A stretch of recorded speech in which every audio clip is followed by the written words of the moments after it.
All right, we're going to be learning about cells and what are in cells, but to start, we'll talk about cell theory. So, cell theory is just the idea or a statement that pretty much defines what a living thing is versus a non-living thing.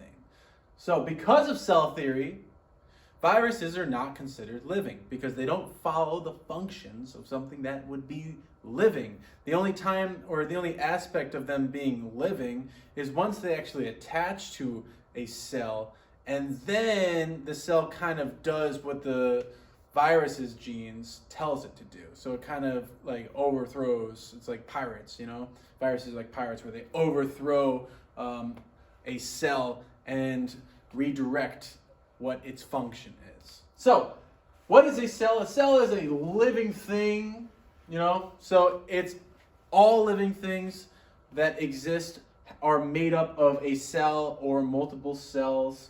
Cells are the smallest unit of living things. So, we wouldn't consider the organelles or the pieces inside of a cell as living, but this cell as a whole is a living thing. All cells come from pre-existing cells through cell division or mitosis.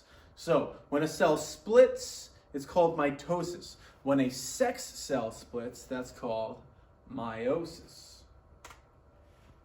So the definition of a cell is the smallest unit that is capable of performing life functions. So it's just the smallest living thing that exists, and we're made up of cells, and everything that's living is made up of cells, and there's tons of different types of cells, but there's two major categories. There's prokaryotic and there's eukaryotic. Okay, so most bacteria that you'd think of, or most bacteria that you come in contact with, and the stuff that's in your gut and helps you digest food, is prokaryotic. These are single-celled organisms, and they do not have many internal structures. Compared to eukaryotic cells, which are the cells that are in us, and that are in plants, and that are in most living things that you think of other than bacteria, so like fungus as well. So, a prokaryote is just a bacteria. So, it's got a cell membrane and a cell wall, just like a plant does. So it's got the cell wall, right? But it's also got just like DNA floating about on the inside. It has no nucleus. It just kind of floats about, and it's got ribosomes and these flagella, or we also call them forgot what they're called. Whatever. So the flagella is just these little arms. Cilia, we call it cilia as well, which are these little arms that kind of let the cell swim around in whatever it is in. Now, the stuff that we're going to focus on are the eukaryotic cells, or the eukaryotes, which include plant and animal cells. Now, there's major difference between plant and animal cells. One of the most obvious, if you're looking under a microscope, is that plant cells are usually a lot bigger than animal cells, and they have a lot more of a rigid structure as opposed to these animal cells that are a little more smushy. And that has to do with the cell wall that surrounds plant cells. So another major difference between plant cells and animal cells is the fact that a lot of plant cells contain chloroplasts, which allow the process of photosynthesis to occur. Now, just so you know, the oxygen released by the process of photosynthesis, 60% of that oxygen is actually used by the plant itself in the mitochondria, and about 40% is let out into the atmosphere, which, lucky for us, we get to breathe it in. Okay, so here's your typical animal cell, right? It's got the nucleus, that's the most obvious thing inside the cell, and the outer part of it is the cell membrane, and it's got all these other weird googly things in there that we will be discussing. Plant cells, like I said, the major difference is that it's got a cell wall, and it's got these chloroplasts where photosynthesis occurs. But another side note is that it's got usually a giant vacuole, which is like a garbage place, but also a place to store water. So this is why plants can go without water for an extended period of time, but some animals can as well. Cell parts, organelles. So now we're diving into the cell. Now this is really the major focus. This is probably the most important part of learning about cells. So like we said, around a cell for a plant is a cell wall. So the cell wall surrounds the plant. It's rigid in structure, and it provides support and it protects the cell.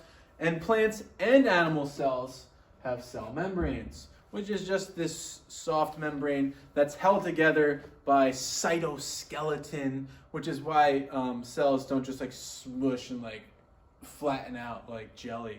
They do have some type of internal structure, but they're smushy and you know, pokey or whatever.